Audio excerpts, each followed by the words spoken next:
پیارے دوستو، آج ہم آپ کو ایک ایسے اللہ کے ولی کے بارے میں بتانے والے ہیں جو شیر کی سواری کیا کرتے تھے اور سانپ کا کوڑا بناتے تھے۔ شیر کی سواری کرنے والے وہ اللہ کے ولی کون تھے، آگے ہم آپ کو بتائیں گے۔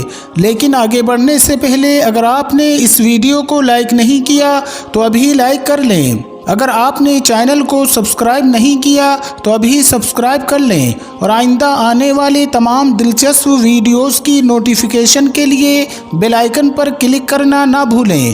تو آئیے شروع کرتے ہیں۔ دوستو، ایک مرتبہ کا ذکر ہے کہ طالقان شہر میں ایک شخص رہتا تھا۔ وہ ایک اللہ والے بزرگ سے بہت عقیدت اور محبت رکھتا تھا۔ ان بزرگ کا نام تھا حضرت ابو الحسن خرقانی رحمۃ اللہ علیہ۔ اس شخص کو ان سے ملنے کا بہت شوق تھا۔ اس شخص کو اپنے حضرت کے دیدار کی بڑی تمنا تھی۔ وہ شخص ان سے بہت کچھ سیکھنا چاہتا تھا، لیکن خرقان اور طالقان کا راستہ ایک جنگل سے گزرتا تھا۔ اس جنگل میں بہت سے جنگلی اور خطرناک جانور رہتے تھے اور اسے وہاں سے گزرتے ہوئے ڈاکوؤں کا بھی ڈر تھا۔ یہ ڈر اسے ہمیشہ خرقان جانے سے روک دیتا تھا، کیونکہ یہ سفر بہت ڈراؤنا اور مشکل تھا۔ لیکن ایک دن اس شخص کو اللہ کے اس ولی سے ملنے کی بہت تڑپ ہوئی، لہٰذا اس نے وہاں جانے کا فیصلہ کر لیا۔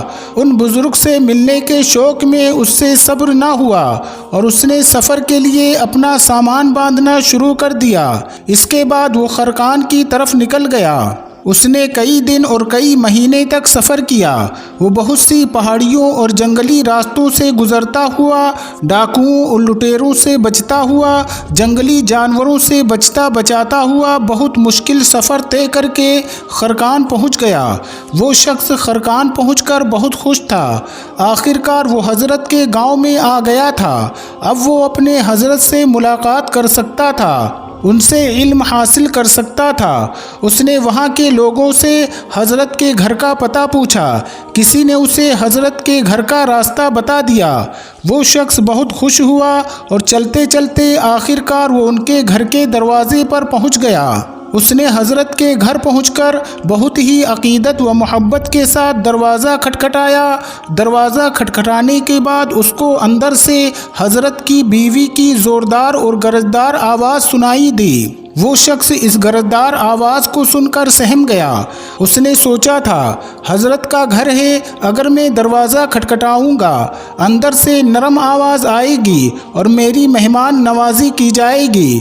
اس نے کہا، میں طالقان سے آیا ہوں اور میں حضرت سے عقیدت رکھتا ہوں، ان کا دیدار کرنا چاہتا ہوں، ان سے ملاقات کرنے کی غرض سے آیا ہوں۔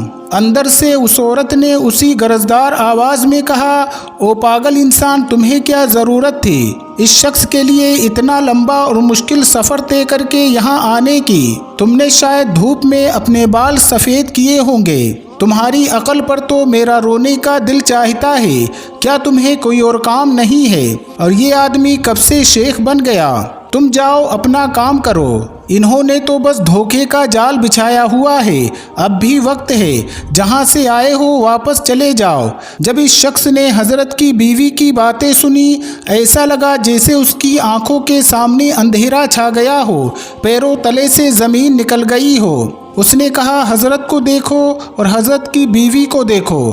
حضرت کی بیوی اتنی کڑوی اور اتنی بدزبان ہے، چلو میرے بارے میں اتنی باتیں اگر وہ بولتی میں برداشت کر لیتا، لیکن حضرت کے بارے میں اتنی کڑوی باتیں۔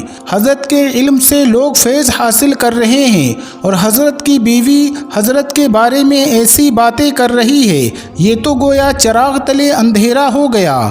وہ شخص حضرت کی بیوی کی باتیں سن کر حیران ہو کر اس گھر سے واپس چلا گیا، لیکن اس نے ٹھان لیا تھا کہ وہ حضرت سے بغیر ملاقات کیے واپس نہیں جائے گا۔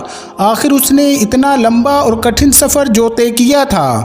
وہ شخص لوگوں کے پاس آیا اور حضرت کے بارے میں پوچھنے لگا، حضرت سے ملاقات کہاں ہوگی؟